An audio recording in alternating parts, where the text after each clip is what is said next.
Oke, halo teman-teman. Kali ini kita akan belajar tentang virus varicella zoster. Nah, jadi virus varicella zoster ini dia merupakan virus jenis DNA ya. Nah, virus ini ketika masuk ke tubuh kita itu bisa menyebabkan dua penyakit, yaitu yang pertama ada varicella sama herpes zoster. Nah, ini ada nama lainnya ya. Kalau di Indonesia biasanya disebut varicella itu cacar air atau chickenpox kalau di luar negeri. Kalau herpes zoster di sini mungkin cacar ular atau cacar api ya, karena dia panas rasanya. Atau bahasa Inggrisnya shingles. Oke. Nah, langsung aja patogenesisnya nih. Apa sih yang terjadi pada virus ini dan juga apa yang terjadi pada tubuh kita ketika virus varicella zoster ini masuk ke dalam tubuh kita. Oke, jadi virus varicella zoster ini dia masuk melalui saluran nafas nih, ya. Dia bisa masuk melalui saluran nafas atau dia bisa juga melalui kontak langsung, ya. Misalnya ya berjabat tangan atau mungkin berpelukan ya. Nah, itu bisa menyebabkan penularan virus ini. Oke. Nah, ketika virus ini itu masuk ke dalam saluran nafas, dia akan bereplikasi pada epitel tractus respiratorius nih. Nah, ketika virus ini bereplikasi, otomatis kan akan terbentuk virus-virus yang semakin banyak nih, ya kan dia bereplikasi, memperbanyak diri. Nah, akhirnya dia juga akan masuk ke dalam pembuluh darah dan juga pembuluh limfe nih, ya, bloodstream dan juga saluran limfe. Nah, ketika virus varicella zoster tadi itu masuk ke dalam pembuluh limfe dan juga pembuluh darah, di sini terjadi yang namanya viremia primer. Nah, ngapain nih dia masuk ke pembuluh darah dan juga pembuluh limfe? Dia nanti akan masuk ke suatu sistem yang namanya sistem retikuloendotelial system. Ya, ini termasuk limfonodi, lien, ya, hepar. Nah, gitu-gitu. Nah, dia akan masuk ke organ-organ tersebut. Terus di sini dia akan bertemu dengan siapa nih? Nih, limfonodi itu markasnya siapa sih? Markasnya sistem imun, ya. Jadi nanti di sini dia akan bertemu dengan sistem imun. Tapi sayangnya nih, bisa aja sistem imun kita itu kalah. Akhirnya apa? Justru virus varicella zoster tadi itu malah menginfeksi sel T. Ya, bukannya sel T matiin si virus, malah dia kena balik gitu. Nah, ketika virus varicella zoster ini menginfeksi sel T, nah di sini terjadilah proses yang namanya viremia sekunder. Nah, pada viremia sekunder ini dia terjadi demam nih, ya. Oke. Nah, tadi kan virus ini dia menunggangi sel T nih, tapi sel T-nya nggak mati. Sel T-nya itu akan tetap berkeliling ke organ-organ tubuh. Salah satunya ya ke kulit, ya. Nah, akhirnya sel T tadi itu dia sampai ke kulit. Nah, karena sel T yang terinfeksi virus tadi itu main-main ke kulit ya. Anggaplah ini kulit nih, epidermis ya, dermis, hipodermis. Di bagian dermis di sini kan ada pembuluh darah nih, ya. Nah, si sel T yang terinfeksi dia main-main ke kulit sini. Nah, akhirnya sel-sel kulit itu juga ikut terinfeksi oleh varicella zoster virus tadi, ya. Nih sel-sel keratinosit pada epidermis dia ikut terinfeksi. Nah, akhirnya dia menimbulkan lesi. Kenapa kok dia menimbulkan lesi? Ya di sini dia terjadi inflamasi juga nih. Ya, dia perang ya karena adanya virus tadi. Nah, lesi yang ditimbulkan karena inflamasi ini gimana? Ya, nanti kita lihat di bawah ada nih. Nah, sel-sel keratinosit yang terinfeksi oleh virus varicella zoster tadi, dia akan saling bersatu gini. Ya, saling bersatu membentuk giant multinucleate cell. Nah, giant multinucleate cell ini disebut juga sebagai Zhang cell ya. Nah, Zhang cell ini bisa dideteksi nih dengan pemeriksaan Zhang test ya. Di pemeriksaan histologi Zhang test. Oke. Nah, udah nih sampai di sini dia menimbulkan penyakit yang namanya varicella atau cacar air ya. Gimana nih lesinya? Nah, bisa kita lihat nih di sini. Ini adalah lesi cacar air kayak gini ya. Bintik-bintik mungkin teman-teman udah pernah lihat. Nah, tapi nih setelah terjadi penyakit varicella ini, virusnya ini nggak pergi gitu aja. Virus ini dia bisa jalan-jalan ke organ lain nih. Nah, jalan-jalan kemana? Dia bisa jalan-jalan ke saraf, teman-teman. Di kulit kan juga ada saraf nih. Nah, saraf yang ada di kulit apa? Saraf sensorik, ya kan? Nah, saraf sensorik ini dia akan masuk menuju ke medula spinalis ya. Nah, karena dia saraf sensoris, maka dia lewatnya belakang nih, ya. lewat belakang atau disebut sebagai DRG, dorsal root ganglion. Kalau yang bagian ventral ini untuk saraf motorik nih, ya, dia ke otot, ke organ-organ lain. Nah, kalau yang masuk sensoris dia ke belakang. Nah, dia itu bisa ngumpet di dorsal root ganglion ini.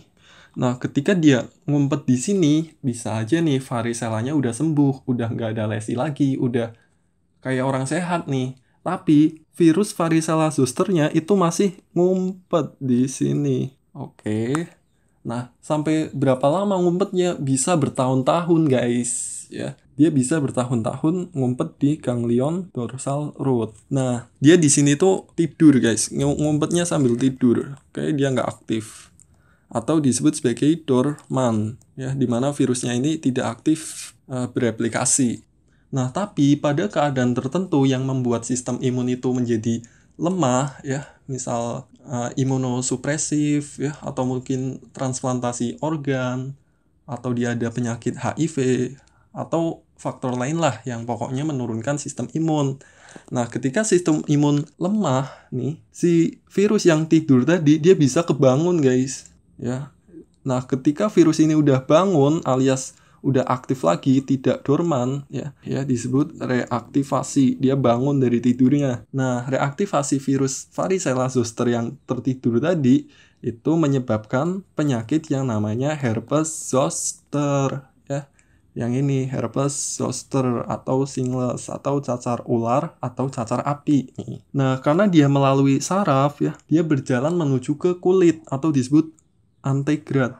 Ya, ini nih kelihatan nggak sih nih? Aduh, HZ herpes zoster, dia antegrad. Maksudnya antegrad itu ya dari saraf menuju ke organ. Ya, nah kalau yang varicella tadi dia retrograd, yaitu dari kulit menuju ke saraf. Nah, ketika virus varicella zoster tadi itu terbangun dan menuju ke kulit lagi, sama nih di sini dia akan menyebabkan lesi lagi, ya, akan menyebabkan lesi kulit lagi. Tapi di sini lesi kulitnya unik nih. Lesi kulit yang ditimbulkan oleh reaktivasi dari virus varicella zoster tadi atau disebut sebagai penyakit herpes zoster itu hanya pada dermatom tertentu saja, ya, mengikuti dorsal root ganglion yang ditempatinya. Nih, jadi contohnya lesinya kayak gini nih, ya. Dia cuma mengikuti dermatom yang sesuai saja. Kalau yang varicella tadi, ya, atau cacar air, dia general kayak gini. Nah, itu patofnya. Sekarang manifestasi klinisnya nih. Nah, manifestasi klinisnya keduanya itu ya sama. Pertama ada gejala prodromal, akut, sama komplikasi kalau ada komplikasi. Nah, gejala prodromal itu ya meliputi demam, kemudian nyeri pada bagian yang sesuai dermatom tadi, kesemutan, ya. Nah, sedangkan ketika gejala akut, nah mulai deh di sini dia akan terjadi lesi kulit.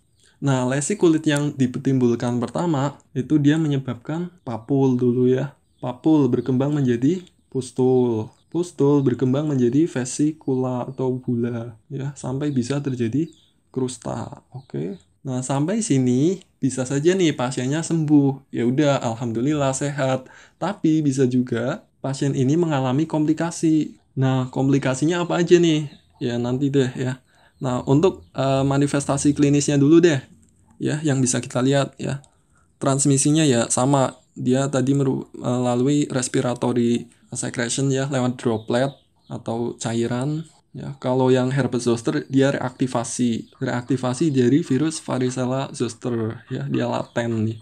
Kemudian tandanya ini gejala prodromal, ya, malaise, demam, kemudian ada lesi, ya. Nah, kalau herpes zoster dia lesinya itu mengikuti dermatom, ya. Kemudian ada kelemahan yang sesuai dermatom juga nih, ya, sama nyeri. Kemudian distribusinya nih, nah ini yang lumayan membantu, ya, dia jelas banget. Nah, kalau yang varicella dia awalnya itu pada bagian trunkus nih, ya, pada cervical, torakal, abdomen sini. Kemudian dia berprogres menyebar ke daerah muka, ekstremitas, ya, sehingga pada daerah tangan itu ya sedikit, sedangkan yang bagian tengah tubuh di sini lebih banyak. Kemudian kalau yang herpes zoster dia sesuai dengan dermatom nih. Nah, paling sering nih dia ada di daerah torakal, ya, toraksik. Nah, kalau pada daerah toraksik ya berarti herpes zoster torakal, ya. Bisa juga di cervical atau lumbal, ya, mengikuti, ya, namanya. Jadi herpes zoster cervical, herpes zoster lumbar. Bisa juga di saraf cranialis nih, saraf perifer cranialis ya. Biasanya di nervus ophthalmic bisa. Kemudian karakter dari lesinya. Kalau ini itu tidak bergerombol nih ya, dia menyebar kayak gini. Kemudian ada vesicle yang gatal. Nah, kalau herpes dia bergerombol nih kayak gini nih ya. Ini yang chickenpox atau varicella. Kemudian ini yang shingles atau herpes zoster. Oke, nah tadi nih, kalau misal gejala akut ini dia tidak sembuh, dia bisa terjadi komplikasi. Komplikasinya apa nih? Nah, komplikasi yang paling sering pada orang tua ya ini post herpetic neuralgia atau PHN. PHW nasional bukan ya. Nah, post herpetic neuralgia itu apa? Jadi lesi kulitnya itu udah sembuh nih, udah nggak ada, tapi dia masih nyeri-nyeri gitu. Nah, itu PHN. Kalau varicella ya ini nih, tadi dia kan bisa menyebar kemana-mana nih, termasuk ke kulit. Nah, tapi bisa juga kalau ke paru-paru dia menyebabkan pneumonia ya. Kalau di darah dia menyebabkan sepsis. Kalau ke otak encephalitis. Oke, sama nih. Kemudian kalau yang herpes zoster nih, dia bisa menyebabkan Ramsay-Hunt syndrome ya, ketika saraf di telinganya itu ikut rusak nih ya, sehingga terjadi gangguan pendengaran ya, keseimbangan dan juga paralisis parsial pada ganglion geniculatum dia. Kemudian pada penderita imunodefisiensi ya atau HIV, dia lesinya bisa menjadi ulkus nih. Ulkus itu ya luka terbuka ya, kayak sariawan gitu, tapi di kulit. Nah, ini bisa memicu infeksi sekunder nih, ya, karena ada luka terbuka sih. Oke, kemudian pada herpes zoster ophthalmicus, ya, pada bagian mata yang menyerang saraf ophthalmik, ya, saraf ophthalmik itu dia cabang pertama dari nervus cranialis kelima, ya, apa tuh? Nervus trigeminus. Nah, di sini dia bisa menyebabkan komplikasi ptosis paralitik, keratitis dia radang di kornea, skleritis radang di sklera, uveitis radang di uvea ya, serta neuritis optik. Kemudian paralisis motorik ya, lumpuh dia. Nah, faktor resikonya kalau yang varicella dia pada anak-anak ya, usia kurang dari 10 tahun. Kalau yang herpes zoster dia justru orang tua nih. Ya karena dia kan reaktivasi nih. Reaktivasi terjadi ketika imunnya rendah. Sedangkan kalau yang anak-anak dia biasanya yang nggak vaksin nih. Bisa. Kemudian diagnosisnya biasa dari anamnesis, pemeriksaan fisik, dan pemeriksaan penunjang. Ya, anamnesisnya ya tadi disesuaikan nih. Ya, kemudian di sini ada gejala prodromal nih. Ya, sebelum timbul lesi dia demam, nyeri, gitu-gitu ya. Gatel. Oke. Kemudian predileksinya ya tadi dilihat kalau varicella itu dia tengahnya itu padat ya, terus di ekstremitasnya ya dikit lebih renggang, paling padat di daerah trungkusnya. Kemudian kalau herpes zoster ya sama sih anamnesis kayak gini. Terus yang khas sih jelas ya dia lesinya itu dermatomal kayak gini, nggak seluruh tubuh. Nah terus ada jenisnya lagi nih berdasarkan lesinya. Nah kalau pada lesinya itu berdarah, nah disebut herpes zoster hemoragik nih, dia ada darahnya ya. Nah terus herpes zoster generalisata. Nah ini herpes zoster yang meluas nih ya, dia biasanya pada pasien imunodefisiensi. Kemudian herpes zoster ophthalmic ya, tadi kalau dia menyerang nervus ophthalmicus. Kemudian herpes zoster abortif, dia yang ringan cuma beberapa lesi aja. Oke. Kemudian diagnosis bandingnya, kalau yang varicella kita bisa mendede dengan variola. Apa tuh variola? Variola itu penyakit cacar ya, bukan cacar air. Kalau cacar air ya ini varicella. Kalau variola cuma cacar. Bedanya apa? Ya, kalau variola dia disebut juga sebagai smallpox ya, smallpox. Ini dia lebih padat pada bagian ekstremitasnya nih ya, sedangkan pada bagian trungkusnya dia lebih regang. Kebalikannya dengan chickenpox atau varicella, dia bagian trungkusnya lebih padat, bagian ekstremitasnya lebih regang. Nih lesinya juga bisa dilihat kayak gini. Kemudian scabies ya, ini karena Sarcoptes scabiei ya, infeksi. Kemudian insect bite ya atau gigitan serangga. Kemudian herpes zoster, diagnosis bandingnya herpes simplex ya. Bedanya kalau herpes simplex ya predileksinya di bagian sekitar bibir sama genital ya. Kemudian ada dermatitis venenata ya, nantilah. Kemudian bisa juga nih didiagnosis dengan penyakit bukan kulit nih, kayak misal migrain, nyeri pleuritik, infark miokard ya, appendix. Karena biasanya pada gejala prodromal nih dia nggak ada lesi tapi dia udah nyeri-nyeri ya, udah demam. Nah apalagi kalau herpes zoster torakal, nah itu dia mirip sama penyakit jantung nih. Oke, tata laksananya ya varicella ya ini ngikutin simptomnya aja ya. Kalau dia demam, dia diberi antipiretik, tapi nggak boleh aspirin. Kenapa? Karena dia bisa menyebabkan Reye syndrome. Ya, jadi karena infeksi virus ya, hepar kita itu akan bekerja lebih ekstra ya untuk memproduksi protein-protein yang berhubungan sama inflamasi. Terlebih hepar tadi bisa diserang juga oleh virus nih. Nah, karena kondisi hepar ini masih lemah ya, sedangkan aspirin ini dia bisa tambah melemahkan hepar nih ya, maka bisa terjadi Reye syndrome. Kemudian analgetik ya, bisa asam efenamat ya. Kemudian antihistamin sedatif ya, contohnya kloramfenamin. Jadi dia untuk mengatasi gatal dan juga mengurangi nyeri. Kemudian bedak anti gatal ya, contohnya bedak mentol. Kemudian antibiotik ya apabila ada infeksi sekunder. Kemudian asiklovir. Nah, ini antivirusnya nih, yaitu 5 kali 800 mg per hari. Nah, pencegahannya gimana ya? Vaksin. Oke.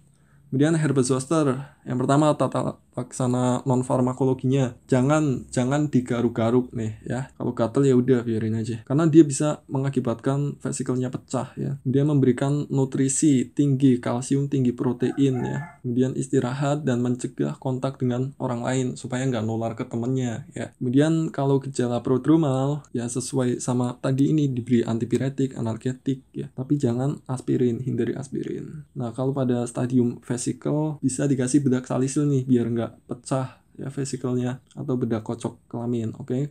Kemudian kalau erosif dikompres nih, sama dikasih salep antibiotik. Kemudian untuk antivirusnya ya ini asiklovir ya, kalau dewasa 5 kali 800 mg per hari, kalau anak 4 kali 20 mg per kilogram berat badan ya. Ini analgesiknya. Nah, di sini ini ada terapi untuk mencegah PHN-nya nih ya, untuk mencegah post herpetic neuralgia. Nah, gimana? Dia dikasih prednison nih. Yang pertama dia dikasih prednison 40 mg per hari selama 5 hari nih. Nah, setelah 5 hari dia dosisnya diturunin perlahan-lahan nih sebelum lepas obat ya, atau di tapering. Nah, setelah 5 hari dikasih prednisonnya yang 20 mg per hari selama 5 hari juga ya. Setelah 5 hari dikasihnya yang 10 mg selama 5 hari juga ya. Setengah-setengahnya nih, 40 ke 20, 20 ke 10. Oke. Kemudian prognosisnya ya biasalah, kalau imunokompeten alias imunnya sehat, prognosisnya ya baik ya. Sedangkan kalau pasien imunokompromis ya, imunnya rendah, dubia et bonum. Kalau varicella ya dirawat yang teliti untuk memperhatikan higien ya, dia akan baik dan dapat mencegah timbulnya jaringan parut. Nah, contoh soalnya nih, skenarionya. Laki-laki 52 tahun datang keluhan bintil berair ya di tubuh sebelah kiri. Berarti dia unilateral. Kemungkinan cuma sebelah kiri sih.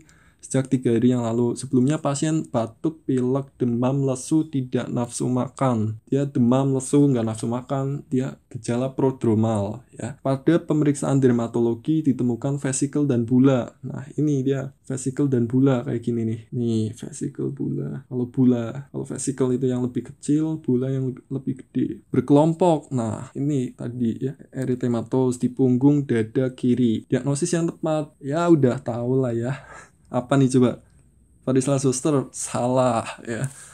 Varicella zoster ini dia nama virusnya, bukan penyakit. Apa jawabannya ya? B. Shingles. Makanya perlu diingat juga nama lainnya ya. Nih, namanya ada banyak, emang bikin pusing. Oke, sekian, terima kasih. Semangat Soka.